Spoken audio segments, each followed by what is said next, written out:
Oiê, sejam bem-vindos ao podcast Vozes contra o Racismo. Eu me chamo Ana Clara Chagas, do terceiro ano do ensino médio. Eu me chamo Yasmin, nós somos da mesma sala, do terceiro B. E hoje nós temos dois convidados, que é a Alcineia e o Elton. Isso, então pega o seu fone e vem com a gente. Ótimo. Tá. Neia, você como professora e mulher negra no Brasil, você pode contar um pouco da sua trajetória, como que foi chegar até aqui, né, ser professora, que também não é fácil, inclusive acredito eu que teve várias barreiras e enfim. Bom, eu como mulher preta, né, eu vejo que eu me torno uma representatividade, né, dentro da minha comunidade, dentro da minha família e para os meus alunos também. Quando a gente vem para um colégio, principalmente no colégio particular, a gente percebe que tem uma minoria de crianças e adolescentes pretos. Isso já faz parte mesmo da sociedade, né? Então a gente tem que tentar mostrar essa representatividade, né? Que a gente pode estar em lugares onde a gente quer, que nossos sonhos podem ser alcançados. Com a educação, a gente consegue tudo que a gente quer através dela, né? Então, a minha trajetória, comecei como uma adolescente que não tinha muita perspectiva de vida, e a educação me trouxe nos lugares que eu tô, né? O fato da cor da minha pele não me impediu de alcançar os meus sonhos. Sim, realmente, nem deve, né? Nem deve. A cor de pele não muda nada. Exatamente. Verdade. Elton, você como professor de arte. Uhum. Como você acha que a arte é importante para a luta contra o racismo na sociedade? Bom, a arte ela é um principal canal de transferência de educação do contexto histórico geral, né? E, inclusive, a pergunta que você fez é muito boa e me dá gancho para falar de uma obra em específico, que ela se chama A Redenção de Kant. Conhece, professor? Conheço. Na edição aí, se puder colocar a imagem, fica legal.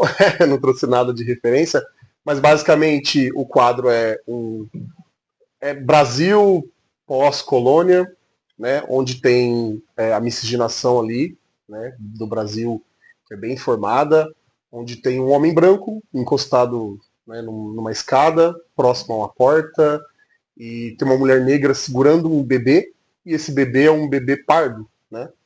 E temos uma senhora negra com os braços pro alto agradecendo pela sua neta não ser negra. Ou seja, nesse contexto histórico que nós vivemos, historicamente falando do Brasil, a arte ela ilustra, né? Então a gente tem diversas obras que demonstram quais foram os horrores da escravidão no Brasil.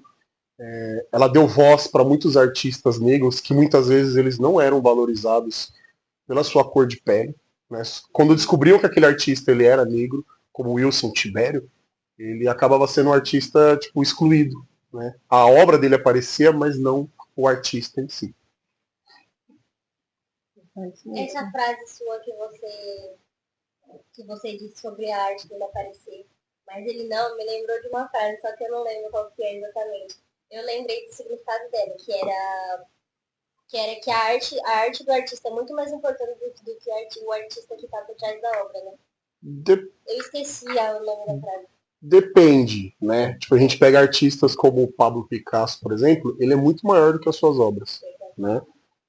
Mas vários outros artistas a gente não conhece, a gente conhece a obra em si. Van Gogh é um exemplo também de outro artista que acaba sendo valorizado pelo seu nome e não pelas suas obras. Mas esse quadro, por exemplo, A Redenção de Kant, ele é um exemplo também de uma obra que o artista ele é desconhecido, né? A gente conhece mais a obra em si. E muitas obras aqui no Brasil que ilustraram como foi o Brasil, principalmente o Brasil colônia, são feitas por artistas desconhecidos, né? Que era um artista, tipo, sei lá, iniciante lá da França, na missão francesa, que ele só ilustrou aquele ambiente. Obra, literatura, né? Tudo tem essa questão também, né? Sim, sim. O modernismo brasileiro ele conta com mais artistas negros e a valorização de um Brasil mesmo, né? Uma brasileiridade. Recentemente a gente vê de autores negros, né? Sim. Agora que a gente começou até a cair em vestibulares sobre a literatura, né? Era pouco falado. No ENAP agora que a gente fez. Vou falar caiu, o nome. né? Caiu bastante questão de arte sobre artistas pretos, né? Vale também ressaltar sobre o embranquecimento da sociedade brasileira. Foi no início do século XX, onde eles pegaram o samba, que é um ritmo único, né? Não existe em lugar nenhum no mundo. E aí eles precisavam vender essa ideia de um Brasil para fora, para o exterior, e aí criaram a bossa nova. Em vez de ser o samba de fato, pegaram o intelectual, o branco, colocaram no palco. Garota de Ipanema foi o segundo single mais gravado do mundo. Só perdeu para o Yesterday lá dos Beatles, certo? Então a gente pensa nesse processo de embranquecimento, já vem também a lei da vadiagem, né, que era proibido qualquer negro que estivesse segurando um pandeiro. Uma roda de negros na rua, a polícia vinha e prendia. Lei da vadiagem, ou seja, é uma morte da cultura, é uma morte da religião, é uma morte de todo tipo de manifestação.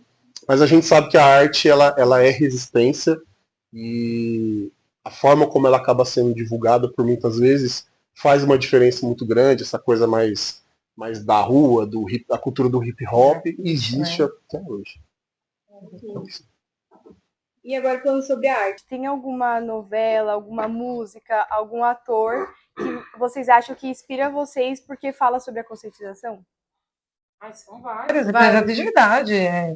Nós vamos falar da atualidade, Thaís Araújo, mas tem Zezé Mota, tem vários, né, música, a gente vê, né, inclusive a gente tem uma artista que saiu daqui, né, do Filomena, que é a Jennifer Nascimento também, que está aí fazendo essa novela de época, que retrata bem o que é essa questão de ser mulher, de ser preta e querer trabalhar com a arte, de ter que ficar lá no bastidores e outra pessoa tomando seu lugar, eu acho que está retratando bem isso.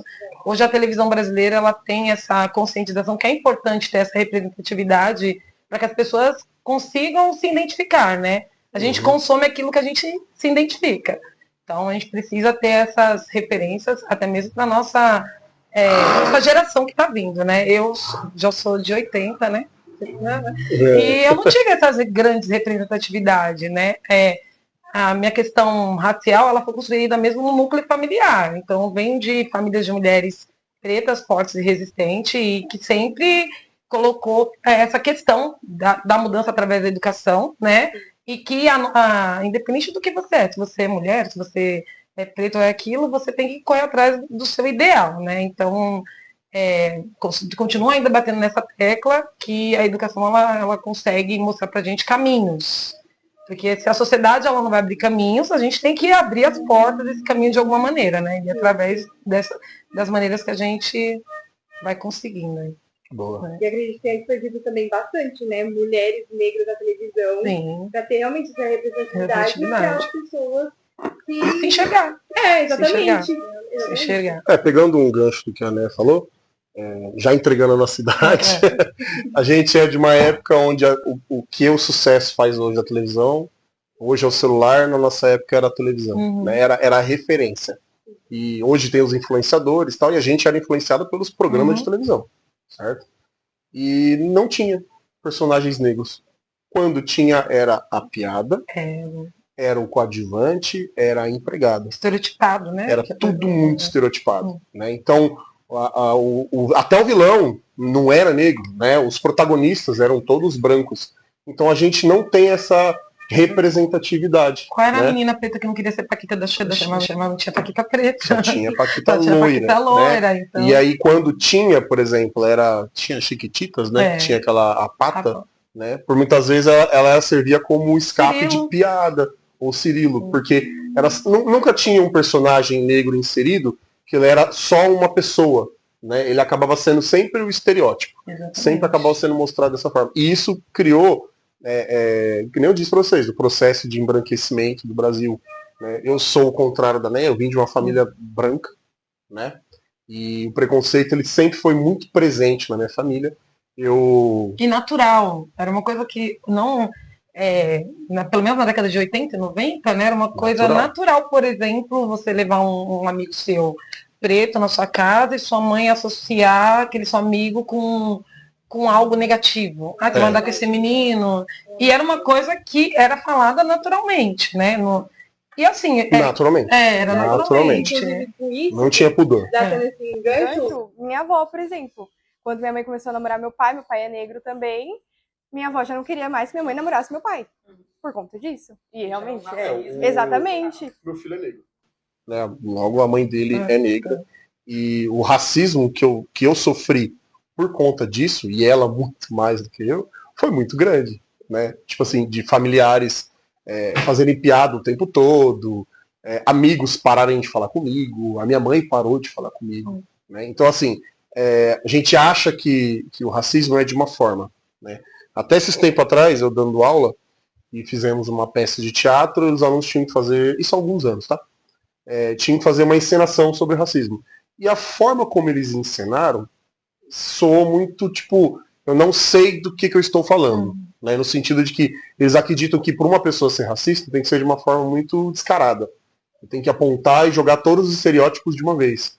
E aí eu parei e falei assim, não, não é assim.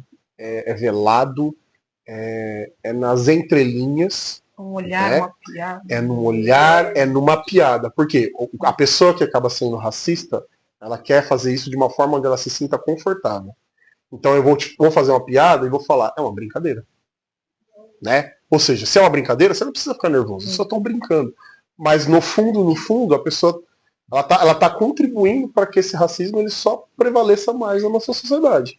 Então é interessante que a gente coloque a mão na consciência na hora de fazer qualquer tipo de brincadeira e pense, cara, eu estou contribuindo para quê? Essa piada que eu estou fazendo vai servir de quê? Né? E muitas vezes a opinião que as pessoas têm vem velada com o racismo sem ela perceber. Porque o racismo no Brasil está nas nossas estruturas. Estrutural. Exatamente. E demora Muita pra gente não cair a entende. ficha, viu? Demora pra cair, Demora. porque conforme vai passando o tempo, eu vim entender mesmo. Não vou falar que eu não sofri racismo na minha infância, mas eu vim entender que aquelas situações que eu passava era racismo depois que fui mãe. Aí quando eu me tornei mãe, eu sou mãe de 3 meninas pretas, e aí eu tinha que educar elas para a sociedade de uma maneira diferente que a minha mãe educou, que minha mãe falava assim, não, aconteceu isso, mas você tem que deixar para lá. Eu quis ensinar de uma maneira diferente, que elas tinham que se impor diante daquilo e não aceitar, né? Mas aceitar como? Você é agressiva? Como é que eu vou lidar com essas situações? Então, o que eu comecei a fazer? Levar elas em lugares onde elas se sentiam representadas. Então, vai ter um evento, a gente foi muito em Feira Preta, né? Se vocês conhecem, já ouviram falar, Feira Preta é um evento que acontece uma vez no ano, onde as pessoas expõem cultura, arte, tudo que é relacionado à cultura preta. A gente ia muito em palestras, em shows de pessoas que elas se identificavam. A gente foi em vários shows da MC Sofia, né? A gente em várias, desde muito pequena. Então, elas começaram a se enxergar naquele núcleo ali e entender que elas têm que se posicionar diante de uma situação que está incomodando, mas de uma maneira que seja assertiva. Que o outro entenda que aquele ponto que ele está fazendo não é uma coisa legal, né? E que ele tem que rever. Não adianta só a gente punir. Eu vou punir, vou lá, vou processar. Tá, mas o que adiantou?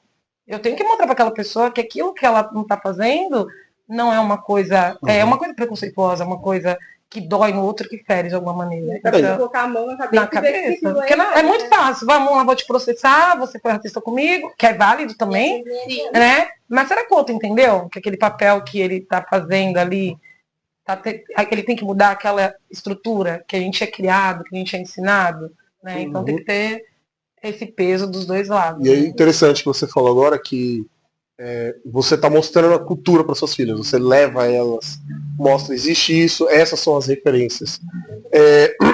Eu já sou o contrário. Na minha época, né, quando eu era mais novo, adolescente, a minha mãe ela proibia esse tipo de coisa. Eu lembro que tinha um programa antigo que chamava Turma do Gueto. Né, passava na Record. Ele mesmo. Antigo, viu? Eu adorava aquilo lá. Porque eu cresci no meio do hip hop, cresci no meio do rap, né? Eu fazia grafite e tal. E então, assim, eu cresci nesse meio, mas eu era proibido. E eu nunca entendi o porquê. Então eu ia lá, né, com R$5 na feira, comprava lá o CD do Facção Central, colocava lá para poder escutar, e minha mãe ouvia, ela esperava virar as costas, ela pegava e jogava fora. Só que assim, as músicas que estavam no meu ambiente, que eram inseridas pela família, também não eram músicas circulares, não eram músicas de qualidade. Né? Então eu fui impedido de ouvir muito dessas coisas. Né? Fui impedido de assistir um filme com essas características. Então a gente cresceu com um estereótipo muito forte. A gente que é dos anos 80, 90, né? E anos 2000. Eu me lembro que meu melhor amigo na escola é um rapaz negro, né? E tinha as piadas, todo mundo ali fazia piada um com o outro. E hoje é um tipo de situação que às vezes eu me coloco em xeque, né? Eu olho no espelho e falo, por que eu falei isso naquela época? Por que aquilo era engraçado, né? E hoje eu tenho um filho negro. Então eu tenho que colocar a mão na minha consciência. E hoje eu ensino pra ele, eu falo pra ele, a sua cor ela é bonita, vocês têm referências pra vocês. A geração de vocês hoje tem muito mais. Sim. Tem super-heróis negros, tem atores, atrizes, modelos, Que influencers, tiver, né? Muitos cantores. Isso. Ainda Hoje em precisa dia de muito mais. precisa de muito Sim, mais. sim. Hoje em dia precisa de mais. Mas ainda tem, né? Mas a gente sabe que hoje o racismo ainda existe no Brasil, ele é muito forte, infelizmente. Mas quanto mais a gente fala sobre o assunto, mais a gente combate. Tem que ter as duas bases, né? Família e escola tem que estar alinhada nessa luta contra o racismo, né? Porque não adianta a escola vir fazer um trabalho e em casa desconstruir o que está sendo trabalhado. Então tem que ter as duas bases, né? Eu acho que os alunos perguntam, professora, como que você lidava com o racismo na sua época? Porque eu não tinha consciência de que muitas ações era um ato de racismo. Mas quando acontecia, por exemplo, de uma coisa, festa junina, odiava a festa junina, porque ninguém queria dançar com a menina preta. Ninguém queria dançar. É uma coisa que A solidão mulher negra. Aquela coisa que... exatamente. É bizarro hoje, mas na época era comum. Ninguém queria dançar com a menina preta, né? Então, mas lã, e fazer aquela trança para durar a semana, cabelo crespo, né? Não dava para pintar, pentear direto. E aí eu lembro que era zoado por causa das tranças. Não me dói num ponto, por quê? Porque eu lidava de outro jeito. Os meninos tinham que ir embora e passar na minha rua. E do lado da minha casa tinha um pé de mamona. Vocês conhecem mamona? Não sei se Uma é planta fruta, com uma espinho, plantinha cheia de espinho. Então eu pegava estilingue e tacava neles. Porque ninguém podia ir lá na minha porta brigar, porque os meninos também mexiam comigo e ficavam elas por elas, né? Só que era coisa de criança, mas eu não entendia que aquela situação era uma situação de racismo. Eu achava que era implicância dos meninos, né? Então a minha Era família ajudou normal. muito, a minha família ajudou muito nesse processo de não deixar a gente, as mulheres, assim, os meus homens também, mas adoecer diante disso. Porque tem pessoas que ficam doentes por causa do racismo, tem pessoas que não se gostam, se odeiam a cor da pele, odeiam a aceitação. Eu alisei meu cabelo durante 22 anos, usando químicas, 22 anos eu usei. Também conheço muitas amigas minhas que preferem o cabelo liso, e aí algumas também fez a transição. Eu passei pela cacheado, back power. Que é uma das coisas que eu mais gosto dessa geração de agora. É essa aceitação, principalmente do próprio cabelo. Para muita gente isso não tem importância nenhuma, mas tem uma importância muito grande. De questão de você se enxergar. Eu me lembro de uma moça na época de escola que ela tinha o cabelo crespo, negro. Tal. E aí um belo dia ela alisou o cabelo. E a brincadeira dos meninos era tentar molhar o cabelo dela, né? Pra fazer ela ficar constrangida e tal. Então, essa transição do cabelo tem muitos significados, né? Que é a valorização da própria aparência. E historicamente falando no Brasil, é assim que funciona, né? Se a gente pega os estereótipos, né, das pessoas negras, como é que eles são distribuídos? Tem aquele que é tido como o neguinho, né? Que ele é negro, é magro, né?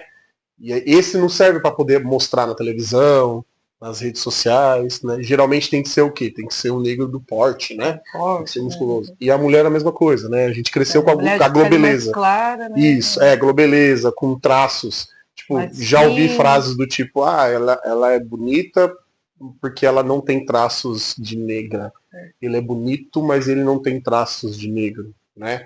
Então, ou seja, o que seriam esses traços? No Brasil a gente é miscigenado. Os fenotipos, né? Os nariz, os traços negroides, que é tipo, a pessoa ela é branca, mas ela tem os traços negros. Então, o Brasil tem essa miscigenação e aí acabou se criando esse estigma de que quanto mais claro é a sua pele, mais privilégios, mais acessos e menos preconceito você vai sofrer. Eu sou casado, né, com uma mulher negra, só que ela é aquela negra que tem o cabelo não crespo, né? E ela fala que o racismo que ela sofreu não foi por conta disso, né? Ela fala que ela teve uma adolescência onde ela foi bem descolada, né? Porque ela era bem bonita, tal. Tinha o tom de pele escuro, mas não tinha os traços e os fenótipos, né? E aí ela engravidou, né? Muito nova, de quem ela engravidou não assumiu, tal. E aí depois disso ela conheceu um rapaz branco e casou com um rapaz branco. E aí ela fala que o racismo que ela sofreu foi nessa família de pessoas brancas. Ou seja, ela foi inserida em outro ambiente. Ali sim, ela falou que ela se sentiu a negra rejeitada, ela fala isso. Isso porque ela não tem um tom de pele. Negra rejeitada que um branco a salvou. Né? Então, esse tipo de coisa no Brasil é bem comum. Agora imagina uma pessoa negra de pele retinta, que é a pele mais escura, né? Tipo, a pele retinta, né? Eu tenho das minhas 3 filhas, uma é negra de pele retinta e o cabelo dela nunca cresceu, porque ela é filha de africano, então o cabelo dela é caracteres da mulher africana, que é um cabelo que ele cresce, mas o cabelo cacheado, que a gente fala 4C, curvatura, as meninas conhecem, né? Curvatura de cacho. O dela é o 4C que vai fazendo cachinho dentro do cachinho. Então ele nunca vai ter fator de alimento, nunca vai ter. E aí como que eu vou falar para uma menina, criança, que ela tem que alisar o cabelo? Porque ela tem que se enquadrar dentro de um padrão. E aí foi quando eu fiz a transição capilar. Falei, eu tenho que ensinar para as minhas filhas que elas são bonitas através do meu exemplo, né? Você tinha o cabelo liso? Alisava. Nossa, todos os estilos. Progressiva, pasta, Enê, o que vocês imaginarem eu já usei no meu cabelo. Só ácido que não. Mas de resto usei tudo pra manter ele. Você era adolescente? Adolescente. Aí quando fui mãe, né, pela primeira vez, tive minha primeira filha aos 26 anos, ainda usava mega, ainda tudo. Aí eu falei, e agora? Como é que eu vou ensinar para uma criança que o cabelo dela é bonito se eu aliso o meu cabelo? E aí eu fiz a transição mesmo, cortei bem curto e comecei tudo de novo. Hoje não. Hoje eu uso lace, uso. Tudo imaginar, que eu gosto de estar mudando o cabelo. Mas para elas terem representatividade. E a questão da autoestima, elas não têm esse problema com a autoestima delas. Então você vai ver minha filha um dia com cabelo loiro, outro dia ela vai estar com cabelo vermelho, outro dia ela vai estar careca, outro dia ela vai estar de lace. Então ela não tem essa questão com a imagem. Agora ela faz aquele bocão que faz o contorno. Ela fala que já tem um bocão. Ela, não, mãe, eu quero chegar e a boca chegar primeiro. Legal. Então, essa questão acho que vem muito da imagem que a pessoa vê, os exemplos que ela tem em casa. Sim. Então, lógico que vai passar por situações, já passou por situações que a constrangeu, que, enfim, mas que ela vai ser mais leve. Não vou falar que não vai doer, mas vai ser mais leve, de uma maneira que ela vai sentir, mas não vai abalar, né? Vai chatear, mas, bom, vida que segue, entendeu? Então, acho que vem... Essa sua iniciativa de ensinar a sua filha. E não só os alunos também aqui, né? Os alunos também, acho que muitos anos eu fui deixando essa questão também de me enxergar como uma professora preta, né? A gente vai deixando um pouquinho de lado, a gente às vezes até com medo, né? Onde a gente vai pisar, mas é automático, você acaba sendo, professora, aconteceu isso. Essa semana um aluno veio relatar que foi numa padaria, estava com os amigos da escola, ele estava na padaria, e ele entrou na padaria e começaram a seguir ele da padaria. Aí os meninos da sala já foi para perto dele. Aí ele disse, professora, a gente já chegou perto dele já. Porque se viesse falar alguma coisa, já ia falar que ele não está roubando. Né? Aí eu falei, gente, a gente até falou isso, né? O lugar de fala. Não existe lugar de fala, todo mundo tem que ter lugar de fala. Se você vê uma pessoa passando por uma situação constrangedora, independente se é racismo, se é, enfim, a gente tem que se posicionar. Não seja conivente, né? Não sei como, porque às vezes quem está sofrendo aquela ação não tem reação. Às vezes você não está acreditando que aquela situação está acontecendo com você. Né? Fala, nossa, será que está acontecendo comigo? Será que estão me seguindo na loja mesmo? É coisa da minha cabeça. Né? Então, acho que se todo mundo se posicionar e combater, né? Eu acho que uma hora vai, não vou falar que vai acabar, né? Mas uma hora vai diminuir muito. Vai amenizar. Nossa, é muito chata essa situação de seguir. Meu namorado, ele é preto também. Uma vez a gente foi no supermercado. Um bem famoso ainda, foi logo o Açaí. Aí daqui a pouco a gente tá indo lá, andando nos corredores. Aí daqui a pouco, olha, aí tem um segurança seguindo a gente. Aí eu fui pegar um Danone e ele ficou naquele mesmo corredor. Aí o segurança ficou lá no mesmo corredor que ele. E eu lá na frente. Aí eu voltei, a gente andando. Eu achei esse segurança. Nossa, a gente só percebeu que tava seguindo a gente depois, logo quando a gente tava no carro. A gente não sabe o que ele faz. Pois é. É muito constrangedor. E falando sobre as suas filhas, eu fiquei sabendo que elas estão engajadas na cultura, né? Elas são modelo, atrizes. Fala um pouco pra gente como que foi elas chegarem até lá, que não é fácil. Sim. Então, foi uma coisa muito natural, né? Primeiro começou a minha pequenininha, que agora tem 13 anos, mas ela começou com 3 anos a modelar, comercial, foto. né? Agora ela não quer, porque ficou adolescente, aí não quer mais. Ela não quer? Não quer mais. Agora a gente tem que negociar para ela fazer as coisas, né? E aí ela começou e foi indo, foi uma coisa que acaba sendo referência, né? Fala, nossa, elas conseguiram. E não só por ser meninas pretas, ser meninas periféricas, né? Que às vezes a gente acha que aquilo ali não é pra gente. Por que não? Vamos tentar, o não já tá aí, né? Vamos correr atrás do sim. E não é fácil. Eu te falar que vários não vão vir, vão bater a porta, vão falar que você não tem capacidade, que aquilo não é pra você. Nossa, você tá indo atrás desse sonho. Mas a pessoa quer, vai dar tudo certo. Né? Eu sei bem. Eu sou da arte, eu sei como é que funciona. Eu acho que foi até na questão da educação. Faculdade não era pra gente. Faculdade, pelo menos na minha casa, era um assunto que não era falado. Eu fui o primeiro a me formar. Não era falado. E quando você consegue pegar o seu diploma lá no nível superior, que você consegue fazer na faculdade, você vem arrastando muitos atrás de você, né? Que se você conseguiu, outros vão conseguir. É a referência, também. né? É a referência. Você é mãe, você é a principal referência de suas filhas. É legal. Que vai. Parabéns para elas. Minha mãe também, uma mulher negra. Por parte de pai, a minha família é toda branca. Por parte de mãe, todo mundo preto. Aí, por parte de mãe, a minha mãe foi a única a se formar também. E ela vai arrastando muita gente junto com ela. Você vai se formar também? Vai. É isso aí. Graças a Deus. Acaba se tornando. O Elton, o que você diria para os jovens que querem usar a ferramenta como... Calma. A arte como ferramenta para o combate contra o racismo. Calma, vou formalizar. O que você diria para os jovens que querem usar a arte como ferramenta para o combate contra o racismo? Bom, a arte é democrática, né? Ela é para tudo e para todos. Existia um período que a arte era elitizado, era para a elite europeia. Tudo que era fora do que era da estética europeia não era considerado arte. Hoje ela é. Né? Então, as linguagens artísticas elas são muito abrangentes. Né? Então, se você é da música, vai para cima. Se você é da pintura, do desenho, vai para cima. Se você é da dança, se você é do teatro, todas as manifestações artísticas elas são válidas. Né? O ser humano, ele quando ele não se expressa, ele se torna algo oco. Né? O ser humano ele não tem vida, de fato. Ele só vira uma máquina ali, que é só trabalhar. Então a arte, a cultura, traz pra gente essa coisa da ancestralidade.